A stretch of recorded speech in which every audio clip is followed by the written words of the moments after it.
The crisis of credit, visualized. What is the credit crisis?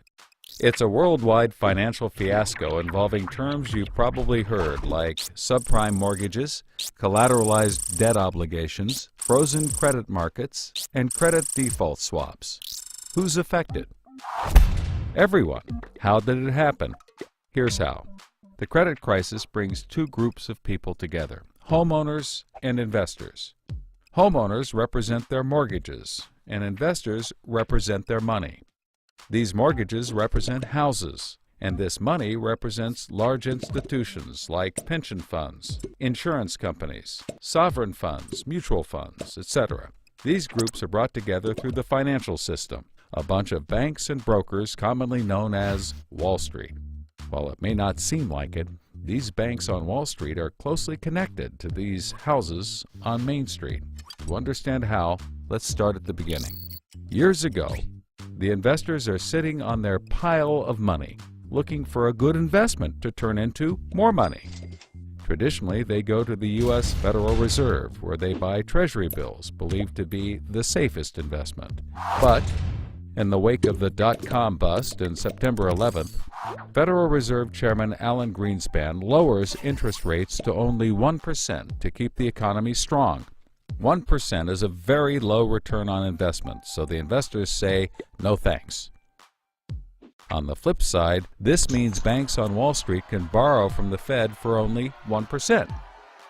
Add to that general surpluses from Japan, China, and the Middle East, and there's an abundance of cheap credit. This makes borrowing money easy for banks and causes them to go crazy with leverage. Leverage is borrowing money to amplify the outcome of a deal. Here's how it works. In a normal deal, someone with $10,000 buys a box for $10,000. He then sells it to someone else for $11,000. For a $1,000 profit, a good deal. But using leverage, someone with $10,000 would go borrow $990,000 more dollars, giving him $1 million in hand. Then he goes and buys 100 boxes with his $1 million and sells them to someone else for $1,100,000. Then he pays back his $990,000 plus $10,000 in interest. And after his initial $10,000, he's left with a $90,000 profit versus the other guy's $1,000. Leverage turns good deals into great deals. This is a major way banks make their money. So Wall Street takes out a ton of credit, makes great deals, and grows tremendously rich, and then pays it back. The investors see this and want a piece of the action, and this gives Wall Street an idea.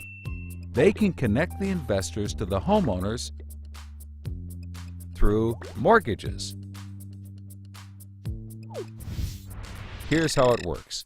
A family wants a house, so they save for a down payment and contact a mortgage broker. The mortgage broker connects the family to a lender who gives them a mortgage. The broker makes a nice commission. The family buys a house and becomes homeowners. This is great for them because housing prices have been rising practically forever. Everything works out nicely. One day, the lender gets a call from an investment banker who wants to buy the mortgage. The lender sells it to him for a very nice fee. The investment banker then borrows millions of dollars and buys thousands more mortgages and puts them into a nice little box. This means that every month he gets the payments from the homeowners of all the mortgages in the box. Then he sicks his banker wizards on it to work their financial magic, which is basically cutting it into 3 slices: safe, okay, and risky. They pack the slices back up in the box and call it a collateralized debt obligation, or CDO. A CDO works like 3 cascading trays. As money comes in, the top tray fills first, then spills over into the middle, and whatever is left into the bottom. The money comes from homeowners paying off their mortgages. If some owners don't pay and default on their mortgage, less money comes in and the bottom tray may not get filled. This makes the bottom tray riskier and the top tray safer. To compensate for the higher risk, the bottom tray receives a higher rate of return, while the top receives a lower, but still nice return. To make the top even safer, banks will insure it for a small fee called a credit default swap. The banks do all of this work so that credit rating agencies will stamp the top slice as a safe, AAA rated investment, the highest, safest rating there is. The OK slice is BBB, still pretty good, and they don't bother to rate the risky slice.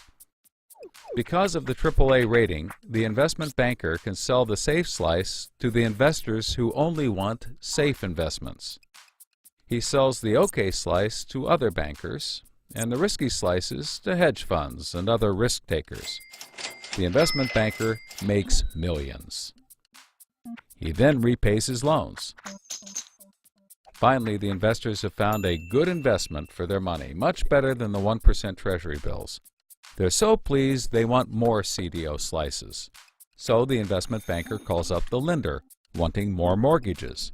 The lender calls up the broker for more homeowners, but the broker can't find anyone. Everyone that qualifies for a mortgage already has one, but they have an idea.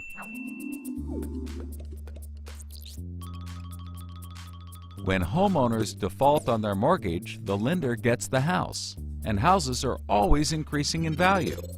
Since they're covered if the homeowners default, lenders can start adding risk to new mortgages, not requiring down payments, no proof of income, no documents at all.